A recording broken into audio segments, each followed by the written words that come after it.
Hello and welcome to a special edition of Aston Originals Health Matters for Mental Health Awareness Week. The theme for 2024 is moving more for mental health. One of the easiest ways to move more is to go for a walk. We all know the benefits of a walk in the countryside, conjuring up thoughts of fresh air, hills and rivers and farmers' fields, and if you're anything like me, desperately trying to avoid cows. Do you know that cows kill more people per year than sharks? Anyway, in an increasingly urbanised world, more and more of us are living in towns and cities, and a nice countryside walk is very difficult, if not impossible. What then? Well, I'm joined today by Clary, a PhD student at Aston University, and her supervisor, Professor Rachel Shaw, and they are here to talk about the benefits of urban walking. So, Clary, if you want to introduce yourself first and a little bit about what you do. Yeah, okay, so I'm a mature student, PhD researcher at Aston, and I carried on my PhD research after my MSc in health psychology at Aston. As part of my MSc, I was looking around and thinking, what can I do for my dissertation? And obviously in health psychology, the options are endless. So I wanted to focus on something, urban walking popped out to me. I'm a big time walker myself, and for 25 plus years I've been living in towns. So when I thought, okay, I'm interested in researching urban walking, I looked at the literature on walking, and as you mentioned, there's loads of literature on walking in countryside, and I was really surprised to see there was very little literature on walking in urban spaces. And then of that literature, most of it was quantitative, so like direct comparisons. Is walking in the countryside sort of better than walking in urban areas? And it seemed to be often that it was. So I said, okay, well, I think personally that urban walking can be really good for us. So I really wanted to research that more and see, is that just my viewpoint, or do other people feel it as well? Excellent. Okay. And Rachel, do you want to introduce yourself to everybody? Of course, yeah. So I'm Professor Rachel Shaw. I'm a health psychologist here at Aston. I've been at Aston for longer than I can remember.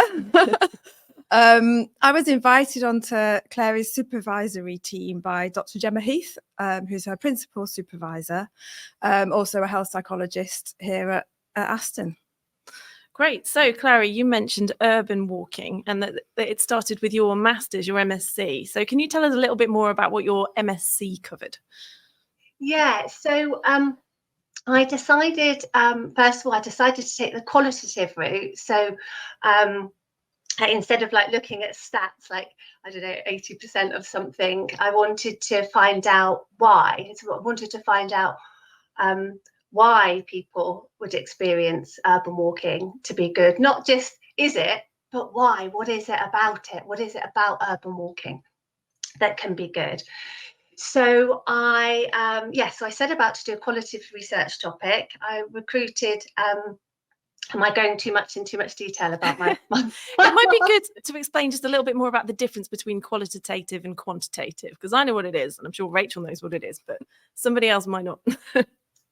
But my understanding is that quantitative research is does it or does it not, and qualitative research is the whys and the hows and the human experience. And then I'll hand over to Rachel there, because I think she might be able to give a better explanation than me. Qualitative research focuses on asking people directly about their experiences. So rather than in an experimental setting, you might be thinking about how might you observe how somebody's behavior changes, and it's very much taking the research out of the setting, whereas in qualitative work it's understanding an issue together, asking people for their own experiences and really trying to make sense of those.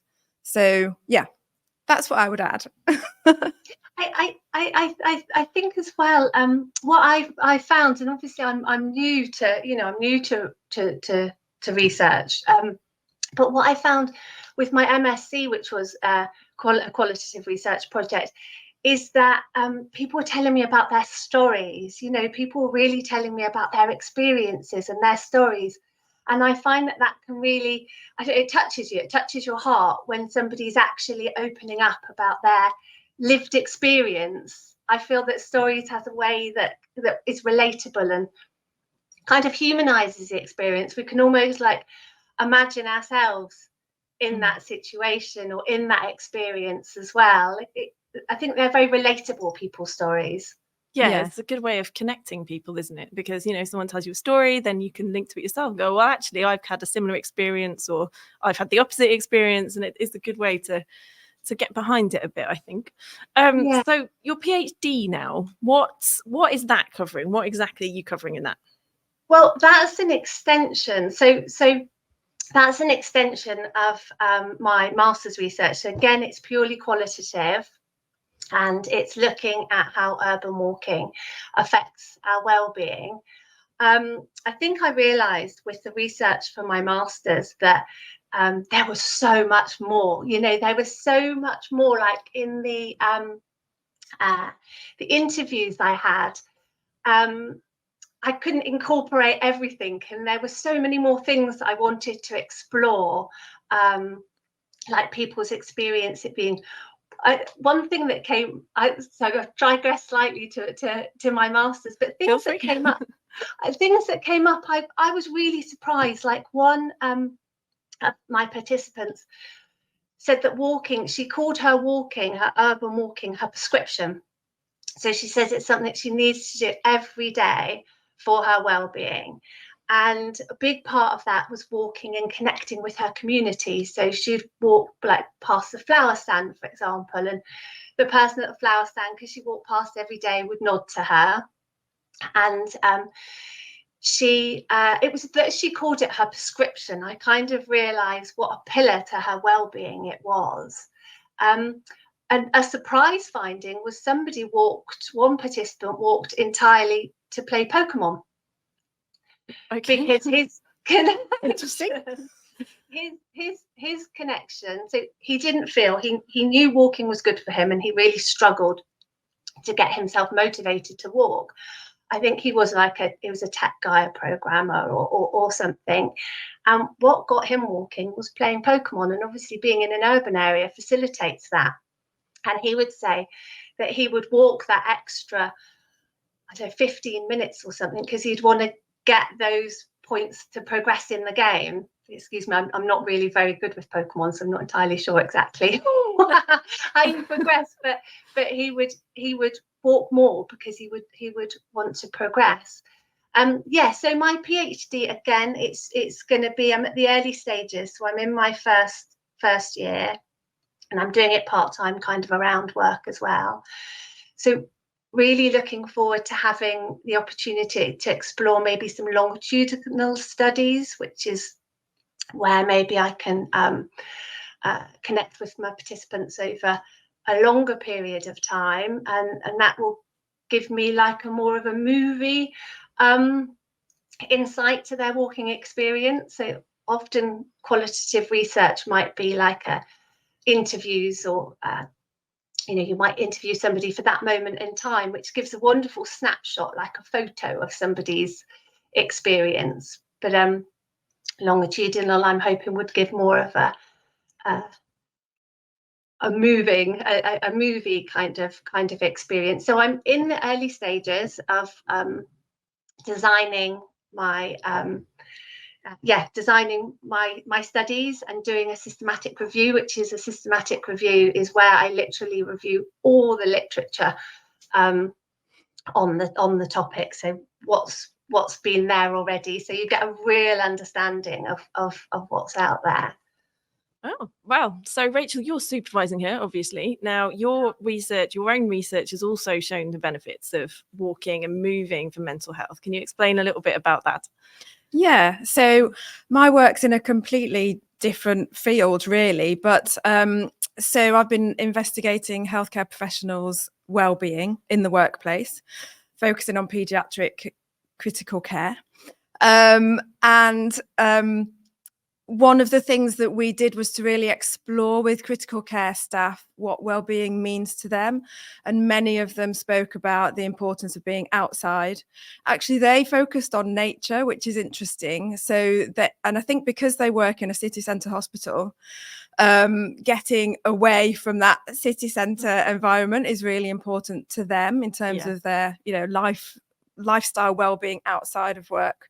And so some of them did talk about purposefully being outside, so being outside to walk or to do other things. So being kind of adrenaline junkies as they are in emergency care settings and critical care settings, they like stuff like, the kind of intense sports or kind of, there's a lot of kind of cycling and climbing and those kinds of things, whereas others were just happy to just be outside and to be in nature. And I think one of the things that we took from that in terms of well-being in the workplace was that, yes, they are in a city centre. They've tried their best at the hospital to put some greenery in the bits that are around about the hospital grounds. But simply being outside and going outside, walking around the block could actually be enough for a break, should they get an opportunity to take a break while they're on shift. So yes, that being outside, whether it's in nature or in the city centre and moving, was beneficial for their well-being. Yeah, I definitely find that. I've lived in cities for a long time, but just getting outside, getting to the daylight is really important for me. So I'm sure it's really important for lots of other people too. So we are all walkers here, all three of us. We had a planning meeting about this podcast and discovered that we are all walkers. So why do we walk? Why do you walk, Clary?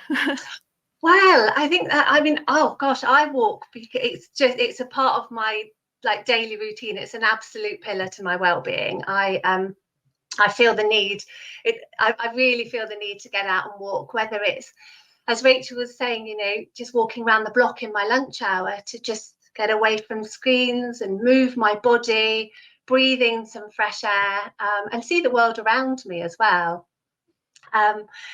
So yeah, I'm a city dweller. So what I love about living in cities is I can literally walk anywhere. So I can walk to shops, I can walk to see my friends, I can walk for my pleasure. I've just changed jobs recently, which makes it more difficult for me to walk. But up until then, I would walk as my commuting as well. So yeah, it feels odd to me to get into a car nowadays to have to drive to work. I'd much rather walk. Every opportunity I'll walk. I also love long distance countryside walking as well. I'm not just an urban walker. I got into long distance walking through Mighty Hikes. Okay. And then I carried on that. So all walking is brilliant. What's the longest walk you've ever done in a day? 31 miles. In a day? Wow. 31 miles, yeah. My friend and I, Lucy, walked the South Downs, part of the South Downs. So we got up really early, and it was amazing. It was a really amazing experience. My first experience of long distance walking was a Mighty Hike, and I realised this feels amazing to push yourself a little bit further. Yeah, I think my legs would fall off long before 31 miles. My longest ever was 18 and a half down the Thames path when I lived in London. I walked all the way from where I lived in Twickenham to Westminster in a day, and that felt long enough. There was a point at about 14 miles. I thought, I'm not going to make this. But I sat down, had a cup of tea and a Kit Kat, and I did it. That's it. A bit of sugar helped you along the way. I grew up walking with, so my brother was in the Scouts and we used to have family hikes. And I'm 5.5 years younger than my brother, so I was the little sister that was kind of following along. But always absolutely loved it. And we always stopped for 11s, and it was usually for a Mars bar. And that does really keep you going. I think those were possibly, 8 to 10 miles. I couldn't tell you actually what the longest walk I've done is, but we do walk a lot. So my husband is the one who plans the routes. We sometimes go along with my friend Jess. So the three of us, Kev, Jess, and me, we're walking quite often, various different parts of the countryside. We definitely have to avoid cows. But yeah, absolutely love it. It's kind of the freeing feeling of just being outside and not being dependent on anybody else. I think one of my dreams would be to walk the Southwest Coast Path. So we have friends who live in Cornwall and often go down to visit them. And we've said, yeah, so once we're retired, or maybe we need a sabbatical, then we could do it before we're too old. And just, take time out and just walk the whole coast path. I mean, that would be amazing. Yeah. I think just when you mentioned too old, then I think that's the amazing thing about walking, though, is you can do it at any age, any stage, and you don't need you don't, well, I guess for hiking, but you do need a bit more special equipment. But I'm just thinking, like, for urban walking and stuff, it's so accessible. You don't need any special equipment, you don't need any special training. It's completely free. You can just get out and do it. And I quite like that I can do exercise and get my steps in. I don't actually need to get sweaty and don't have to have a clothes change. Yeah, I can that's just also good. incorporate it into my daily life. I mean, the other good thing about urban walking for me is not having to clean your boots when you get home. So, you get home from a countryside walk and you've got like inch thick of mud, especially in this country. It wasn't so bad when I lived in Austria. But when I living in the UK, and there's just mud everywhere, on every path, in every field, up every hill, mud.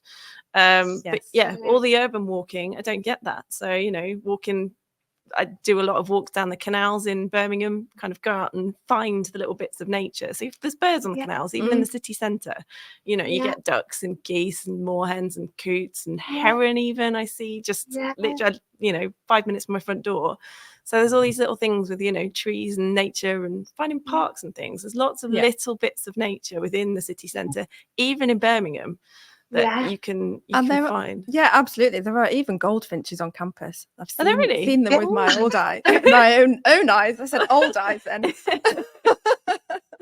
I think as well, the architecture.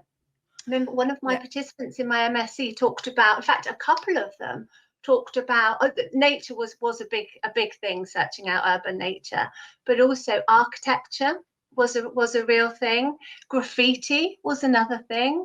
When graffiti's like really almost beautiful art. And the social connection was was something that was talked about quite a bit. That seeing other people on walks is like rooting yourself in society again and helping you get out of your own head, I think, is what people said. Yeah, that was quite important during lockdown, I think, for a lot of people, just being able to get outside. We weren't allowed to see anybody or do anything.